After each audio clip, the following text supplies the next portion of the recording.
सितंबर 2019 America के president Donald Trump कैमरे के सामने आते हैं और एक बड़ी बात करते हैं। दुनिया के सबसे खतरनाक टेरर ग्रुप आईएसआई को अमेरिका ने खत्म कर दिया है और इसके लीडर अबू बकर अल बगदादी को कायर की मौत मार दिया। Abu Bakr al-Baghdadi is dead. He was the founder and leader of ISIS. He died like a dog. He died like a coward. हर न्यूज चैनल, हर अखबार बस यही खबर दिखा रहा था, बगदादी मारा गया, आईएसआई का अंत हो गया। लेकिन क्या सच में आईएसआई खत्म हो गया था? तो सवाल यह है, अमेरिका के इतने बड़े ऐलान के बावजूद भी यह ग्रुप आज भी कैसे जिंदा है? इसका जवाब है, अमेरिका ने आईएसआई के सबसे बड़े चेहरे को खत्म कर दिया, लेकिन इस दौरान एक ऐसी गलती हो गई जिसने आईएसआई को एक नया और भी खतरनाक रूप दे दिया। यह समझने से पहले बगदादी मारा कैसे गया ये जानना जरूरी है और आईएसआई असल में कितना बड़ा खतरनाक बन चुका था। अपने सबसे ताकतवर टाइम में आईएसआई के पास सीरिया और इराक के बड़े हिस्से थे। इसकी आर्मी की संख्या करीब 2 लाख से ज्यादा बन चुकी थी और इसका असर 86 से ज्यादा देशों में महसूस किया जा सकता था और इसकी रोजाना कमाई करीब 30 लाख अमेरिकी डॉलर तक पहुंच गई थी। यह पैसा तेल बेचकर, टैक्स वसूल कर, बैंक लूटकर और पुरानी एंटिक चीजें बेचकर आता था। आईएसआई की शुरुआत साल 2004 में हुई थी, जब अबू मुसाब अल जकारवी ने अल कायदा से अलग होकर एक नया ग्रुप बनाया, जिससे तब अल कायदा इराक कहा जाता था। साल 2010 में एक एयर स्ट्राइक में अबू मुसाब की मौत हो चुकी थी। इस पूरे ग्रुप की कमान अबू बकर अल बगदादी के हाथ में आ गई। बगदादी ने इराक और सीरिया के बड़े इलाके पर कब्जा करके खुद को इस्लामिक स्टेट का पहला प्रमुख बता दिया और इसी के बाद इसका नाम बदलकर आईएसआई हो गया। साल 2014 में बगदादी ने ईरान के मोसुल शहर की एक मस्जिद में खुद को खलीफा बताकर पूरा भाषण भी दिया था। बगदादी का तरीका 2 चीजों पर टिका था। पहला तरीका था, जिन इलाकों पर कब्जा होता वहां के लोगों को सीधे अपनी आर्मी में शामिल कर लेना, कभी दबाव से और कभी उनकी सोच बदलकर। इसी तरीके से 2015 तक आईएसआई ने दुनिया भर से 30,000 से भी ज्यादा लोगों को अपने साथ जोड़ लिया था, जिनमें 66 इंडियन भी शामिल थे। यह लोग सिर्फ अरब देशों से नहीं बल्कि यूरोप, अमेरिका, एशिया के अलग अलग देशों से भी आते थे, जो सोशल मीडिया पर आईएसआई का प्रोपोगेंडा देखकर खुद सीरिया चले आते थे। अबू बकर अल बगदादी कोई सामान्य आतंकी नहीं था। वह बेहद सावधानी से रहता था। वह उत्तर सीरिया से एक छोटे से गांव बरीसा से बाहरी हिस्से में एक अलग थलग जगह पर रहता था, जिसकी जानकारी दुनिया की बड़ी बड़ी इंटेलिजेंस एजेंसियों तक को नहीं थी। बगदादी ने अपने आप को हर तरफ से फोन, इंटरनेट और इलेक्ट्रॉनिक कनेक्शन से पूरी तरह दूर रखा था, जिससे उसे ट्रैक करना एक नामुमकिन जैसा हो गया था। वह बाहरी दुनिया से बात करने के लिए सिर्फ अपने भरोसेमंद इंसानी मैसेंजर का सहारा लेता था, यानी एक इंसान दूसरे इंसान को मुंह से मैसेज सुनाता और आगे पहुंचाता था। यही एक कमजोर कड़ी बनी। अमेरिका को समझ आया कि अगर इन मैसेंजर को ट्रैक किया जाए तो बगदादी तक पहुंचा जा सकता है। अमेरिका की इंटेलिजेंस एजेंसी सीआईए ने सीरिया और ईरानी इंटेलिजेंस एजेंसी के साथ मिलकर लोकल लोगों को अपने भरोसेमंद इंफॉर्मेशन के तौर पर तैयार किया। धीरे धीरे इन्हीं इंफॉर्मेशन से बगदादी की हर हरकत की जानकारी अमेरिका तक पहुंचने लगी। वह कहाँ रुकता है, किस रास्ते पे चलता है, किससे मिलता है, सब कुछ। आखिरकार जब उनकी लोकेशन पूरी तरह कंफर्म हो गई तो अमेरिकी आर्मी के कमांड सेंटर में एक डिस्कशन स्टार्ट हो गई कि उस पर एयर स्ट्राइक किया जाए या ग्राउंड ऑपरेशन किया जाए। आखिर में फैसला हुआ कि एक स्पेशल फोर्स सीधे उसके घर में घुसकर उसे पकड़ने या मारने की कोशिश करेंगे, क्योंकि इससे पहले भी बगदादी की मौत की झूठी खबरें कई बार फैल चुकी है और इस बार अमेरिका पूरी तरह कंफर्म के साथ यह ऐलान करना चाहता था। इस मिशन को नाम दिया गया ऑपरेशन कायला मुलर। यह नाम एक अमेरिकी हेल्थ वर्कर कायला मुलर की याद में रखा गया था, जिन्हें 2013 में आईएसआई ने किडनैप करके मार डाला था।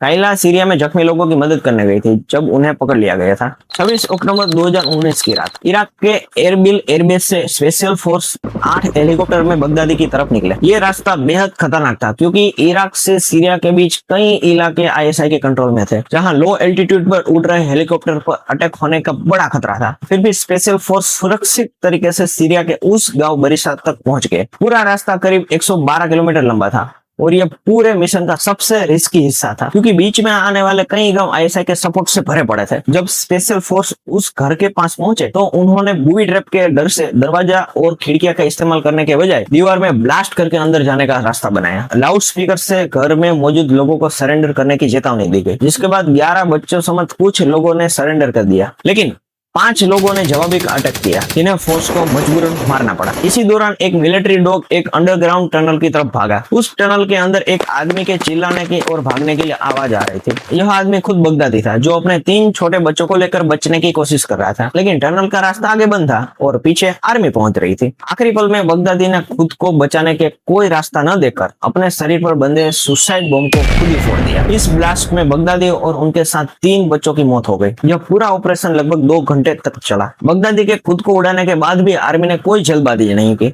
इन्हें यह पूरी तरह पक्का करना था कि मरने वाला असल में बगदादी ही था, कोई डुप्लीकेट या हमशक्ल नहीं। इसके लिए मौके पर ही 15 मिनट का एक डीएनए टेस्ट किया। शरीर के बचे हुए टुकड़ों से लिए गए सैंपल को सीरियाई आर्मी द्वारा पहले चुराए गए बगदादी के कपड़े के साथ डीएनए की टेस्ट की गई। जब पूरी तरह कंफर्म हो गया कि ये बगदादी ही था, तभी दुनिया के सामने यह ऐलान किया गया कि आईएसआई का लीडर मारा जा चुका है। इस पूरे मिशन में अमेरिका अकेला नहीं था, इसमें दुनिया की करीब 86 कंट्रीज ने भी साथ दिया था और इसके लिए एक खास ग्रुप भी बनाया था जिसका नाम था the global coalition to defeat ISIS. इसका मकसद था आईएसआईएस को खत्म करना। ये इतना बड़ा मिशन था कि इसमें अमेरिका के अपने पुराने दुश्मन रूस को भी कुछ हद तक सपोर्ट मिला। ट्रंप ने बाद में खुद माना था कि रूस ने भी इस मिशन में मदद की थी, लेकिन यहीं से कहानी में मोड़ आता है जिसने आईएसआई को पूरी तरह खत्म होने से बचा लिया। आईएसआईएस अब तक सिर्फ एक टेरर ग्रुप नहीं रहा था, बल्कि यह एक ऐसी कट्टर सोच बन चुका था जो किसी एक इंसान से मरने या खत्म होने वाली नहीं थी। बगदादी की मौत के बाद आईएसआईएस का एक नया लीडर अबू इब्राहिम अल हारिशी अल कुरैशी नया प्रमुख बना। यह आदमी बगदादी से भी ज्यादा शक्तिशाली माना जाता है,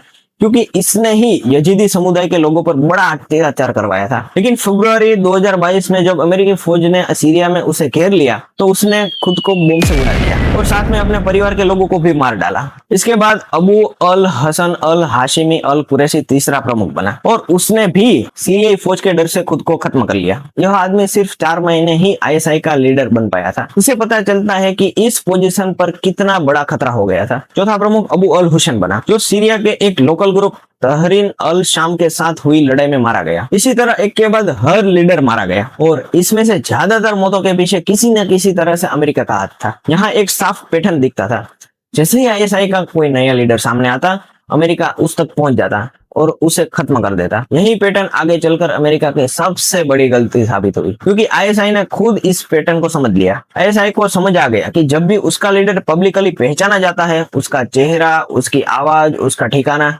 तभी अमेरिका उस तक पहुंच पाता है। इसलिए ग्रुप ने एक नई स्ट्रेटजी अपनाई। इसलिए आईएसआईएस ने एक ऐसा लीडर चुना जिसका चेहरा पब्लिक में मौजूद ही ना हो। आईएसआई का हाल का प्रमुख अबू हस इसी स्ट्रेटजी का नतीजा था। इसे फेसलेस खलीफा भी कहा जाता है, क्योंकि आज तक इसकी कोई कंफर्म की गई फोटो पब्लिक डोमेन के अंदर नहीं है। यहाँ तक कि यह भी पूरी तरह साबित नहीं हो पाया कि यह लीडर असल में जिंदा है या ग्रुप ने सिर्फ लोगों का मोरल बनाना है रखने के लिए इसका नाम आगे रखा है। इसी तरह से आईएसआई ग्रुप ने अपने कमांडर को इंटेलिजेंस एजेंसियों की पकड़ से दूर रखा। यही वजह है कि कई एक्सपर्ट मानते हैं कि बगदादी को मारने का ऑपरेशन भले ही कामयाब हो, लेकिन आईएसआईएस को जड़ से खत्म करने के मामले में यह पूरी तरह फेल रहा। बगदादी की एक और स्ट्रेटेजी थी जो आज भी आईएसआईएस को जिंदा रखने की सबसे बड़ी वजह थी। यह स्ट्रेटेजी है लोगों को सीधे भर्ती करने की बजाय दूर बैठे बैठे उनकी सोच बदलना। आईएसआईएस भले ही सीरिया और इराक तक सीमित हो गया हो, लेकिन इसकी सोच इंटरनेट के जरिए फ्रांस, स्वीडन, अमेरिका जैसे देशों तक फैल चुकी है। ग्रुप बिना किसी सीधे कॉन्टेक्ट से ऑनलाइन मीडियम से लोगों की सोच बदलता है और उन्हें अपने ही देश में अटैक करने के लिए तैयार करता है। इसे लोन वुल्फ अटैक कहा जाता है, यानी एक ऐसा अटैक जिसकी पूरी प्लानिंग और उसे अंजाम देने का काम एक ही इंसान अकेले करता हो। 2016 में अमेरिका के ओरलैंडो शहर के एक नाइट क्लब में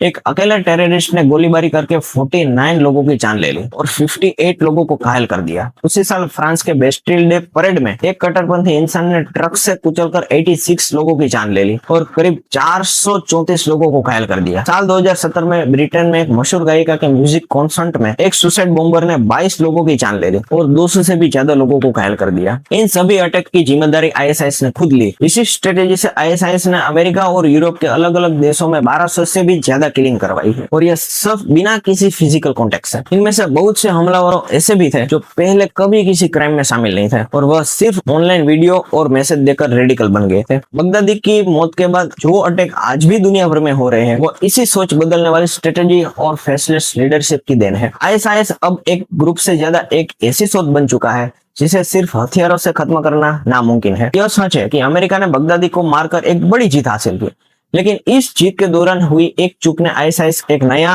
ज्यादा खतरनाक और पकड़ में न आने वाला रूप दे दिया। आज भी सिक्योरिटी एजेंसीज मानती है कि जितनी तेजी से यह ग्रुप ऑनलाइन लोगों को अपने साथ जोड़ रहा है, उतनी तेजी से इसे रोकना बहुत मुश्किल होता जा रहा है। सवाल यह है कि क्या दुनिया इस नई तरह की लड़ाई को समझ पाएगी या फिर यह सिलसिला ऐसे ही आगे बढ़ता रहेगा?